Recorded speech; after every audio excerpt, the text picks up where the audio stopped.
Grupo IPS, tu seguridad desde una nueva perspectiva, presenta El futuro de todo. El futuro de todo, con Efraín Flores.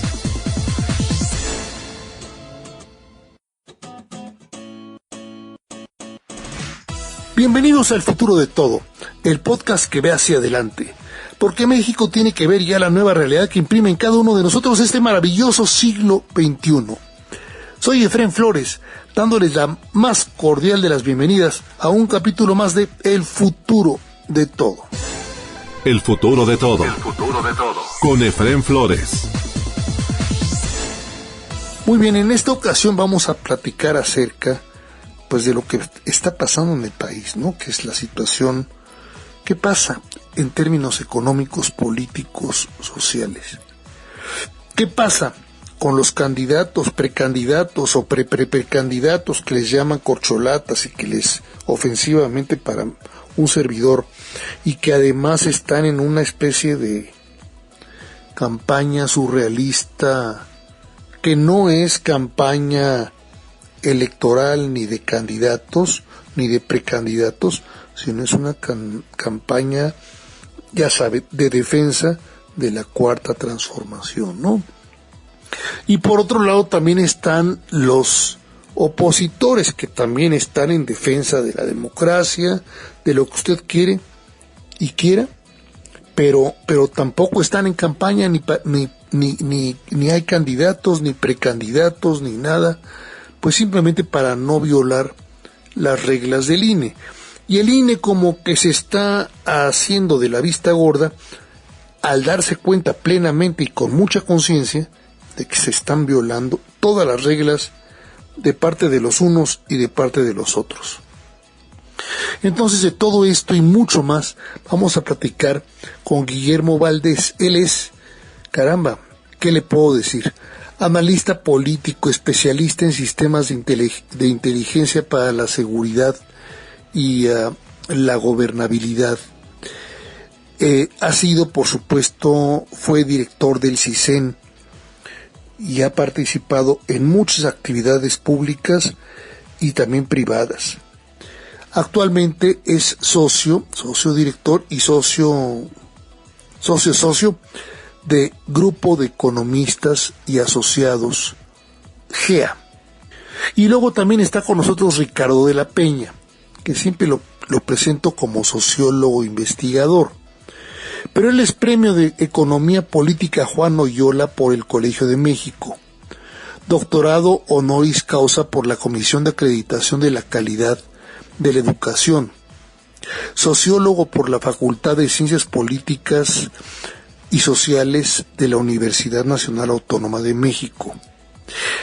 Ha tenido múltiples cargos públicos académicos, coordinador del grupo de trabajo sobre metodologías para estudios electorales de la sociedad mexicana desde 2021 hasta el día de hoy. Y como siempre nos honra como colaborador continuo de El Futuro de Todo. Es también presidente y director fundador de Investigaciones Sociales Aplicadas, ISA. A los dos les damos la más cordial de las bienvenidas con este tema tan difícil de tratar, que es los resultados del último estudio que hicieron entre ellos, o sea, entre GEA e ISA, trimestral, al 29 de junio pasado, pero además la opinión de estos dos expertos muy importantes acerca de lo que está ocurriendo en el país. Ustedes acaban de publicar para el mes de junio, el segundo reporte trimestral, ¿verdad?, de este año respecto a la situación económica, política y social de nuestro país. Así es, sí, lo presentamos el día 29 de junio, pues hace apenas menos de 2 semanas, y pues con datos interesantes. Muy interesantes. A ver, vamos a comenzar por la parte más sensible, yo creo que para muchísimos de nuestros hermanos mexicanos, ¿no? La parte de la seguridad nacional, la violencia, el avance de los grupos del crimen organizado, del narco, que a veces llegan y desocupan pueblos enteros o incendian ya con autos bomba como si fueran los señores de ISIS o de Al Qaeda, automóviles de la policía o de otros automóviles que están en poblaciones, y también fusilan personas, o sea, las ponen en un paredón y las fusilan, ejecutan, o como le quiera decir el gobernador de Nuevo León. Pero la verdad de las cosas es que son escenas macabras. ¿Qué está ocurriendo en México? Pues mira, en materia de seguridad yo creo que el saldo histórico que va a dejar el presidente López Obrador es gravísimo, ¿no?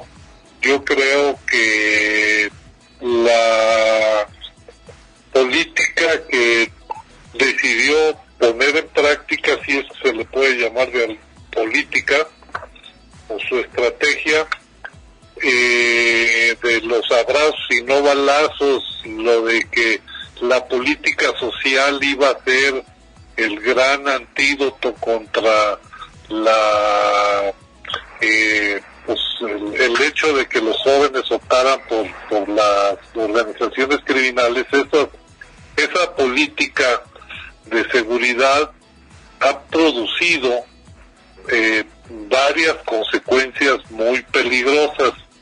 En primer lugar, lo que está muy claro es que la ola de violencia que sufre el país desde hace muchos años, pero que en el caso del presidente López Obrador en 2019 tenía un nivel muy elevado de homicidios, alrededor de entre 95 y 100 homicidios diarios, pues ahorita andamos en 92, 93 homicidios, una reducción muy ligera en estrictamente el dato de homicidios, pero lo que sabemos es que hay probablemente algún manejo medio curioso de la estadística con esto de los otros datos, y que pues él va a heredar ese nivel de 30 y tantos mil asesinatos constantes y sonantes de cada año. O sea, va a dejar un saldo de alrededor de 200,000 mexicanos asesinados sin que se vea claramente una tendencia a la baja. Segundo, va a dejar unas organizaciones mucho más poderosas en términos económicos y políticos, y ese es el gran saldo de la estrategia de López Obrador. Ahora, esto se nota en el estudio que ustedes hicieron, ¿verdad, Ricardo? Es decir, Morena cae fuertemente en las preferencias electorales y de la población, no así la preferencia, la imagen del presidente, pero sí de Morena. A ver, sí, Morena está siendo afectada, pero tal vez la baja de Morena se deba a varios factores, incluso seguridad, pero si bien la aprobación presidencial continúa en lo mismo que sabíamos es necesario, el 57% de aprobación, sí podemos ver que las variables negativas específicamente a seguridad sigue manteniéndose una crítica muy fuerte por parte de la población. Y retomando un poco lo que comentaba Guillermo, la lógica de pensar mediante políticas sociales abatir la criminalidad tiene dos problemas básicos. El primero, no se enfrenta lo inmediato de esa manera, sino que este tipo de acciones tienen repercusión más a mediano plazo. Pero lo segundo es, no se trata de crear bolsas de subvención como la que se está entregando mediante programas sociales, sino de articular estrategias reales de recuperación del entorno social, del hábitat que se desarrollan las personas, para de alguna manera poder abatir la criminalidad y poder incidir en la propensión, sobre todo los jóvenes, a incorporarse al crimen organizado.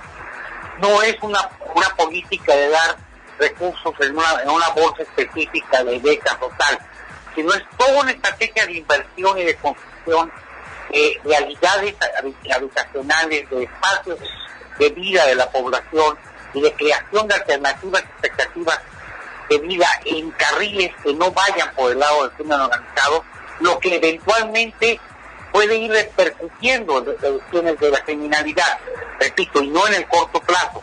Entonces, ha faltado una estrategia de corto plazo, ha faltado una estrategia de combate a la estructura del crimen organizado, y falta una estrategia integral de atención a la problemática social que realmente puede inhibir la búsqueda por los jóvenes de una salida fácil por el lado de la criminalidad. Sí, esto que está diciendo Ricardo es interesantísimo porque es claro que en el gobierno actual no ha habido inversión en infraestructura, es decir, solamente las infraestructuras de las grandes obras faraónicas del presidente, como es la refinería de Dos, o sea, la refinería Olmeca, el aeropuerto Felipe Ángeles, el Tren Maya, etcétera, etcétera, etcétera.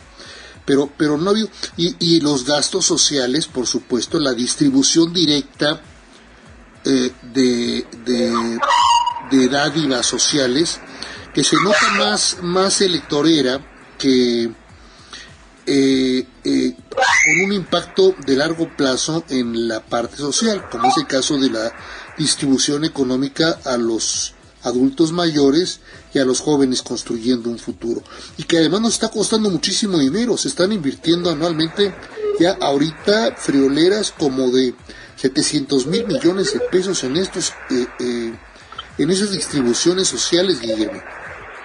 Así es, y mira, déjenme darles datos de que están acompañando el análisis de la seguridad.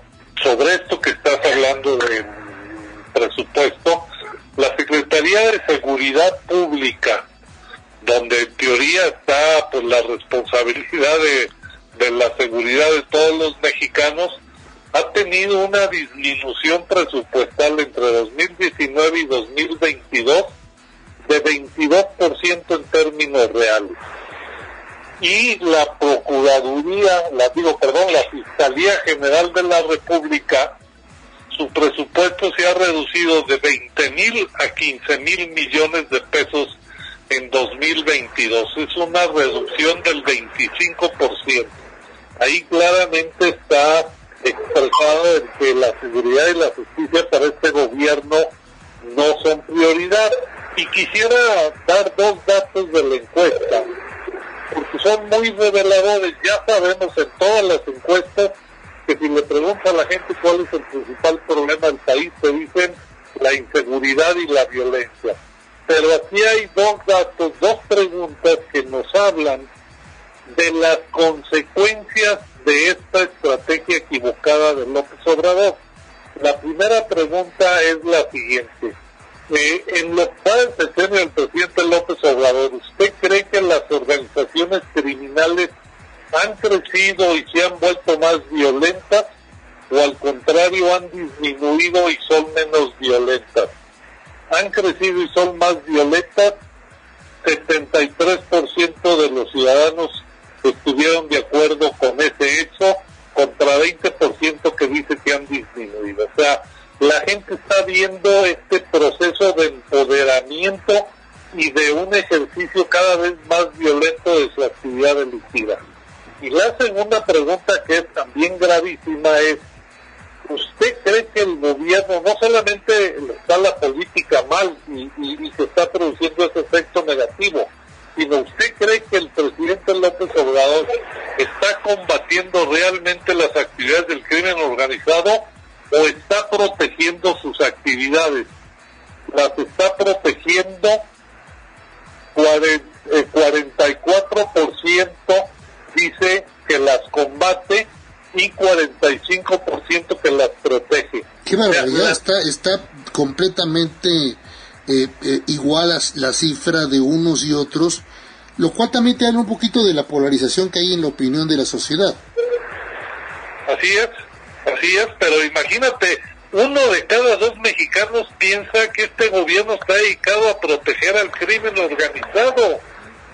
Es terrible.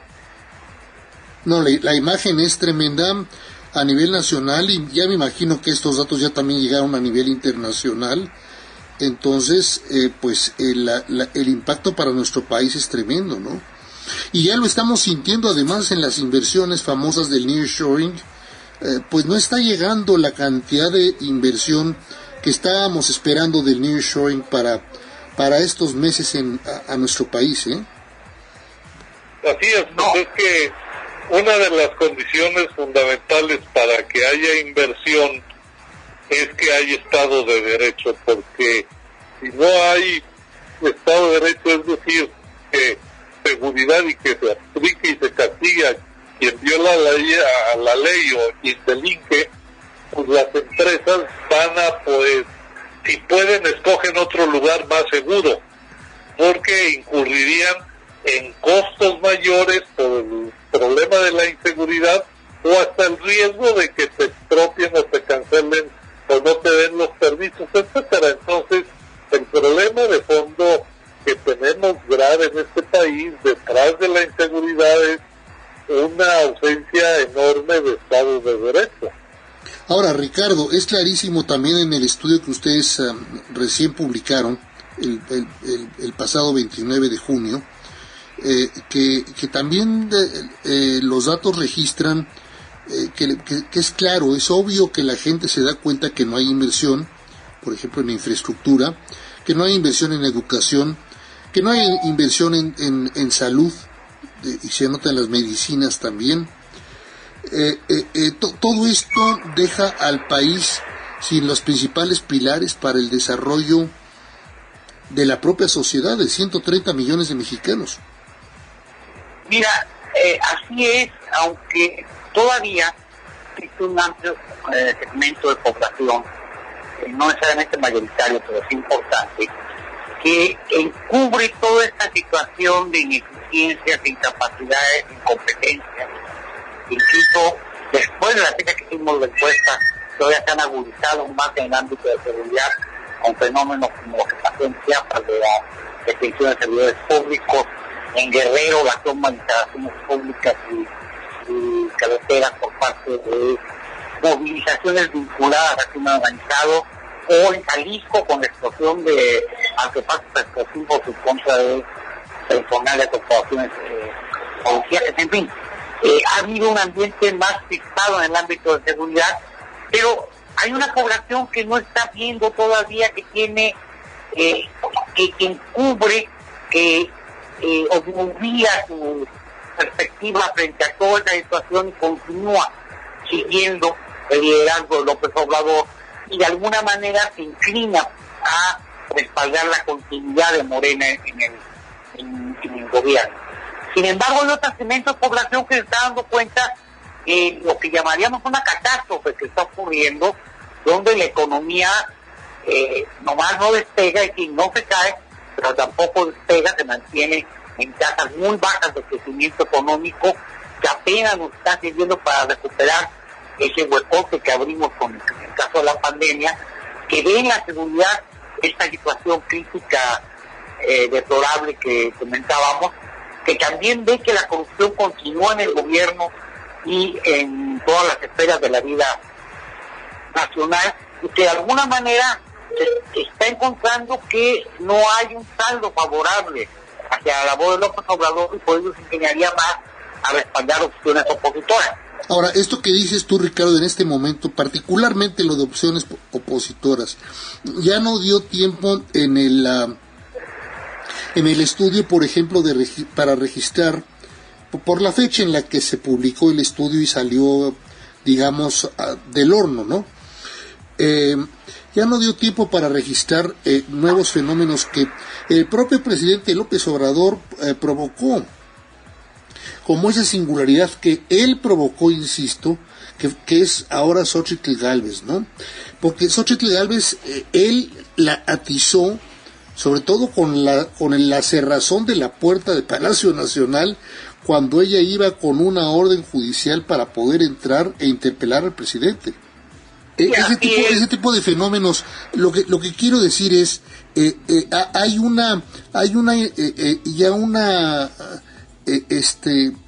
digamos, un malestar de la población por este gobierno, pero no se llegó a registrar todo porque por la fecha misma del estudio, es decir, no es falla del estudio, sino la fecha de publicación. Mira, sin embargo, ya logramos captar un crecimiento muy importante de Xochitl Gálvez. Todavía no la posicionaba en primer lugar entre los aspirantes por parte de la oposición a una futura candidatura presidencial. Estaba como candidata todavía a la jefatura de gobierno de la Ciudad de México. No, la traíamos como aspirante a la presidencia, pero todavía por debajo Santiago Krill y Enrique de la Madrid, y todos los indicadores que disponemos nos muestran que ahorita ya muy fácilmente ha rebasado, se ha ubicado en un primer lugar.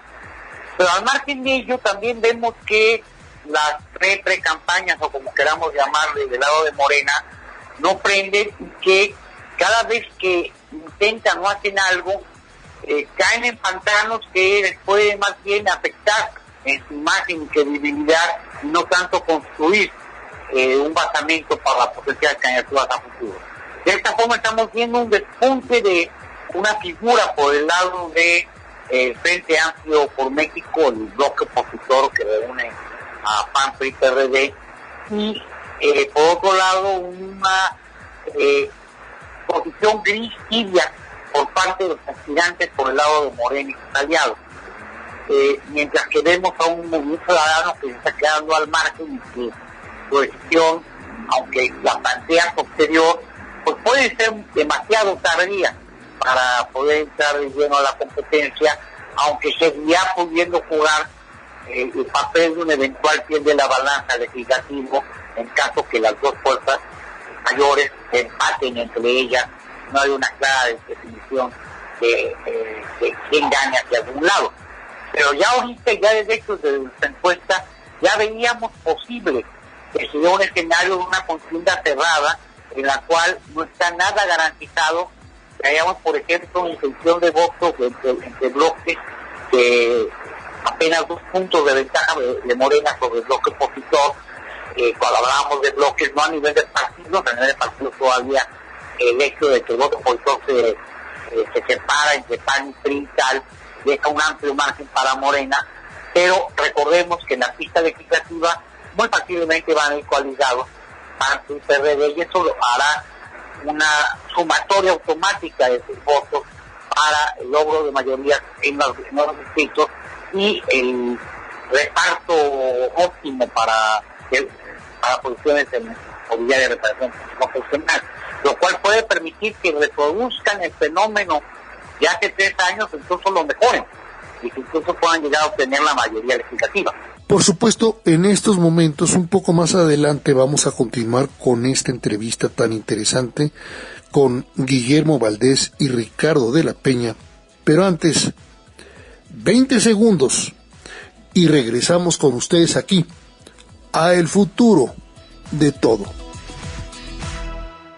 ¿Te preocupa tu seguridad o la de tu empresa? ¿Necesitas oficiales de seguridad, protección ejecutiva, monitoreo personal o vehicular? No te preocupes. Con Grupo IPS, empresa mexicana en seguridad privada, tu seguridad desde una nueva perspectiva tiene lo que necesitas. Además, son especialistas en alarmas y seguridad electrónica. GrupoIPSMexico.com. El futuro de todo. El futuro de todo. Con Efrén Flores. Continuamos en El Futuro de Todo. Soy Efrén Flores dándoles el más cordial de los saludos. Estamos platicando con Guillermo Valdés, socio de Grupo de Economistas y Asociados, y con Ricardo de la Peña, presidente director de Investigaciones Sociales Aplicadas, acerca del estudio que hicieron trimestral reciente, o sea, que salió del horno apenas el 29 de junio pasado. Esto que está diciendo Ricardo me llama la atención, Guillermo, porque aún así se ha encrespado la violencia en contra de políticos en todo el país, asesinatos, atentados, advertencias. Vaya, una alcaldesa que se tiene que ir a vivir a un cuartel militar porque le da miedo que la vayan a asesinar, ¿no? Sin embargo, una gran cantidad de estos asesinatos en contra de políticos y advertencias son de Morena, o sea, las víctimas son morenistas. ¿Qué nos da a entender eso? O no sé si ustedes lo registran en el estudio, Guillermo, mira, Ricardo. Lo hemos analizado en otros reportes hay procesos electorales, porque son los momentos en los que se aparece más claramente esta tendencia de involucramiento del crimen organizado en las elecciones. Yo te decía hace un momento que uno de los saldos terribles de este gobierno es el empoderamiento no solamente económico del crimen organizado, porque tiene el narcotráfico, tiene el huachicol, tiene el tráfico de migrantes, tiene todo el fenómeno terrible de la extorsión y el cobro de piso en todo el país, sino también el empoderamiento político. Y déjame explicar un poquito en qué consiste este proceso, que es gravísimo. Es para que el crimen organizado pueda operar, requiere de cierta colaboración de las autoridades.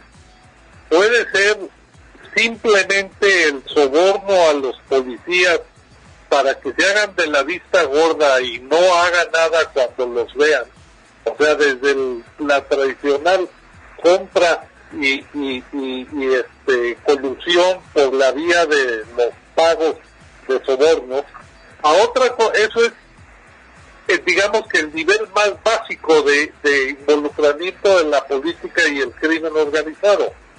El segundo nivel es, mira, ya no pago solamente a unos policías o a un ministerio público para que me deje actuar y no me acuse, sino compro la policía entera, la pongo a mi servicio. Es un segundo nivel. Y luego hay un tercer nivel que es, mira, pues ¿para qué compro la policía, pero pues mejor pongo al alcalde a mi servicio además? Y entonces todo el municipio funciona, todo el ayuntamiento, para apoyar a las organizaciones criminales.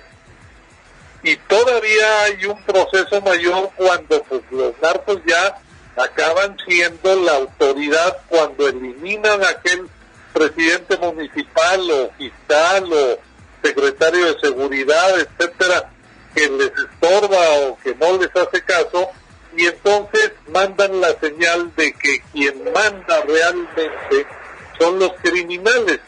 Entonces lo que generan es un mensaje real de que ellos son los que mandan, ellos son la autoridad y su ley es la que vale. Y esos son mini estados de narcos, o sea, narcoestados regionales.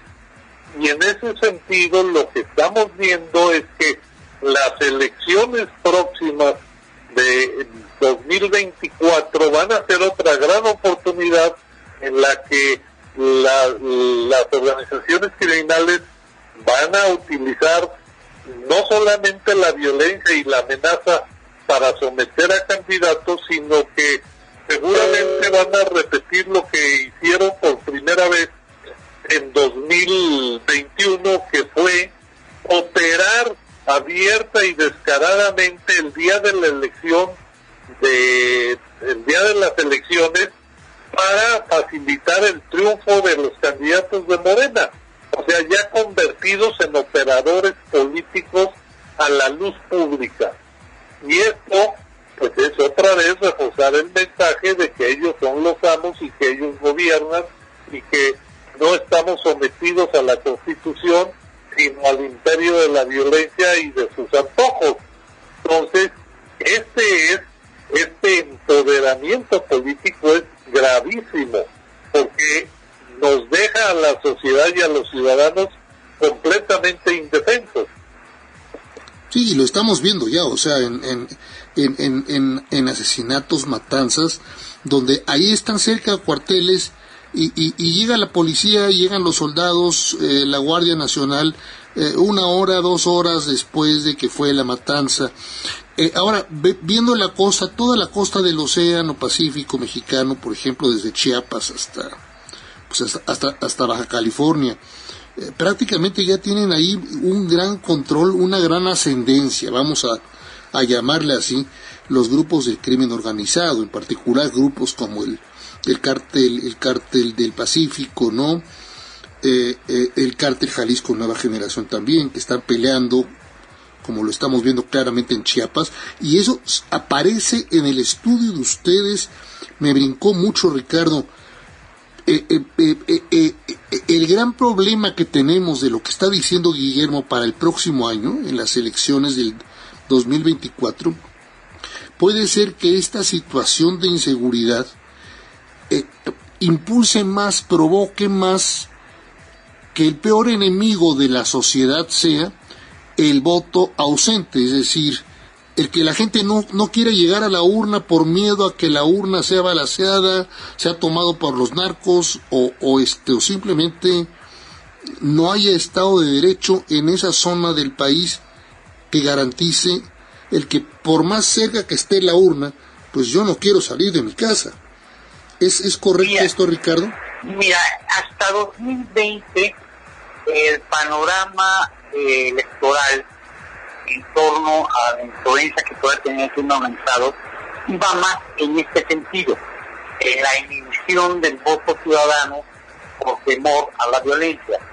A partir de 2021 hay un cambio radical, ya lo mencionaba Guillermo. De hecho puede verse en lugares donde el crimen organizado opera, pueden darse elevadas tasas de participación, más altas que en otros lugares del país. Qué interesante. Y esto es porque ya no están haciendo que la gente se quede en su casa, sino sacando a la gente a que vote por el candidato que ellos eligen, movilizando y favoreciendo la participación ciudadana mediante mecanismos tradicionales de lo que suele llamarse acarreo y tal, pero además en la lógica de control del narco en la región, donde uno puede ver no solo en la costa del Pacífico, sino en muchos pequeños municipios del país, cómo la gente salió a votar, pero salió a votar a favor de la opción favorecida por el narco y con la presencia, vigilancia y auspicio del narcotráfico. Esto es, ya no hay nada más una lógica inhibitoria, hay una lógica de operación política que genera que el voto a favor de las opciones del narcotráfico resulte significativamente elevado, e incluso les pueda repercutir en posiciones para los partidos con los que estén trabajando, o a los que estén coaccionando, o con los que estén relacionados, involucrados, o como queramos considerarlo y llamarle, para obtener incluso mayores sensaciones que en congresos locales, o incluso posiciones mejores para disputas de gubernatura. Esto que estás diciendo, Ricardo, es gravísimo, porque es como empujar a la sociedad al voto coercitivo, es decir, o vas, y te acarrean como si fuéramos ganado prácticamente los mexicanos. Mira, no estoy muy cierto de hasta dónde todo es coerción y hasta dónde ya hay un entendimiento de las comunidades con el propio crimen organizado. Ya viven un status quo donde la condición de narcoestado es una realidad que tienen, que no necesariamente ya les es impuesta contra voluntad, sino donde ya se suman voluntades a una lógica de una cotidianidad en la que ya el narco es una institución que está ahí presente, desde luego una institución extralegal, contraria al Estado de Derecho y con sus lógicas de intereses propios, pero que está reemplazando al Estado y a las leyes en ámbitos geográficos, a lo mejor pequeñitos en algunos lugares y muy amplios en otros. Sí, estamos viendo por eso en algunos lugares una gran violencia que puede llegar inclusive ya a estrategias de terror, y en otras partes que se mantiene relativamente en calma todavía el país. Ahora, la pregunta central, si ya estamos tocando este tema de la seguridad y el impacto que tiene en todo, porque la seguridad tiene impacto en el Estado de Derecho, en la economía, en la sociedad, en la salud, en todo. Cuando estamos hablando de estos niveles de inseguridad, podemos ya hablar de que hay regiones del país que verdaderamente han salido del control del Estado Nacional. Por desgracia yo creo que sí, porque además lo grave y creo que hay cierta evidencia, es que esta participación abierta para favorecer a Morena en las elecciones de algunas entidades en 2021 se hizo bajo la ingenuidad, por decirle suavecito, de liderazgos regionales de Morena que pensaban que ellos pueden pacificar al país pactando con estos señores.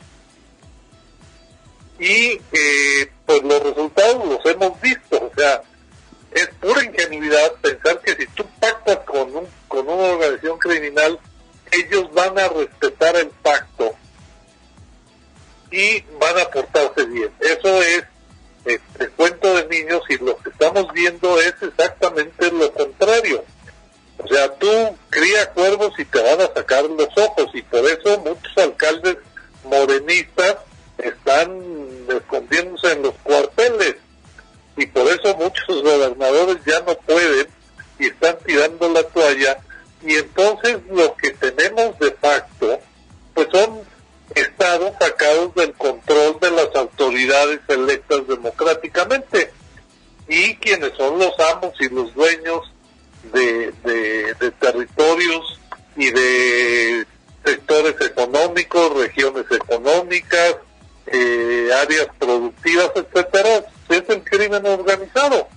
Y el asunto es que quieren normalizar eso como el estado natural de cosas, y el ciudadano, pues mira, las manifestaciones en Chilpancingo de estos últimos días, en donde el presidente criticó que es la base social del narco, todos los campesinos que bajaron a demandarle al gobierno estatal que liberaran a sus líderes narcos detenidos, etcétera, pues es porque la sociedad dice, a ver, si el Estado no me cuida, no me protege, y estos señores son unos salvajes que matan a la menor provocación, pues yo hago lo que ellos quieren que haga. Y entonces, por las buenas o por las malas, la sociedad acaba apoyándolos y acaba legitimándolos. Ese estado de cosas en la que se normaliza el poder y la autoridad de las organizaciones criminales. Y ese es así como ya, pues el nivel más grave, en donde no solamente llegaron al poder por la fuerza y lo someten a todo mundo, sino que esto pues lo vamos dando como lo normal y lo legitimamos porque no hay de otra, porque el Estado, que debiera estar combatiéndolos y protegiendo a la población, pues no ha renunciado en los últimos 5 años a cuidar a los ciudadanos. Entonces, este aumento de la base social y de los narcoestados es producto de la omisión y la estrategia equivocada del presidente López Obrador, que en algunos estados se interpretó como pacten con ellos para que a ver si vivimos en paz. Y hubieran sabido un poquito de la historia de lo que ha ocurrido con las organizaciones criminales, se hubieran dado cuenta que esto era un engaño y una macroestupidez, perdón por la palabra, el haber tratado de buscarlos como apoyo político y el pensar que el pactar con ellos iba a reducir la violencia. Creer que iban a ser los reyes. Algo así como la canción de Pero sigo siendo el rey, de José Alfredo Jiménez. Preciosa, hermosísima canción, que por supuesto no tiene que ver nada con este tema, pero me llamó la atención, irónicamente, que esas palabras son las que también usa Guillermo para decir, estos señores piensan que podrían haber sido los reyes. Y me recuerda también mucho algo. México siempre ha sido un país de toda clase de violencias. Hemos sido la mezcla todavía prehispánica con, por supuesto, también la brutalidad española, y luego también el salvajismo del México independiente, el México revolucionario, y no se diga también el México institucional, por llamarle de alguna forma. Pero lo que estamos viendo en estos momentos es otra cosa. Recuerdo las palabras de Manuel Paino que dice, dentro de los bandidos de Río Frío, por supuesto, la civilización de la cual todavía está, por desgracia, muy distante el mundo todo, es una especie de luz difícil de penetrar y de alumbrar bien los ojos que parecen tapados por siglos enteros, con una venda negra y espesa. Así parece que esas palabras de Paino de los bandidos de Río Frío, un libro escrito a mediados del siglo XIX, parece que siguen siendo una repetición una y otra vez, una y más veces de la historia interminable de nuestro país, cada vez más agravada, que es lo que está ocurriendo al momento presente. Los bandidos de Río Frío, infinitamente más graves en 2023 y hacia adelante. Muchas gracias a Guillermo Valdés y a Grupo de Economistas y Asociados, así como también a Ricardo de la Peña e Investigaciones Sociales Aplicadas, por haber platicado tan interesante tema con nosotros. Por supuesto, no se acaba aquí, Vamos a continuar con esta entrevista con estos dos señorones en la próxima semana. Es un tema muy importante para todos los que somos mexicanos. Es un tema muy importante por la seguridad de nuestras familias, por el futuro de nuestras familias y, por supuesto, por el destino de nuestro amado México. Si a usted le interesa conocer más acerca de investigaciones sociales aplicadas o de Grupo de Economistas y Asociados, visite las páginas que aparecen aquí, en la portada específica de este podcast de El Futuro de Todo. Eso es todo por hoy en El Futuro de Todo, en México y de cara al mundo. Un servidor, Efrén Flores, se despide de ustedes esperando contar con su presencia en el próximo de nuestros podcasts de El Futuro de Todo. Hasta entonces.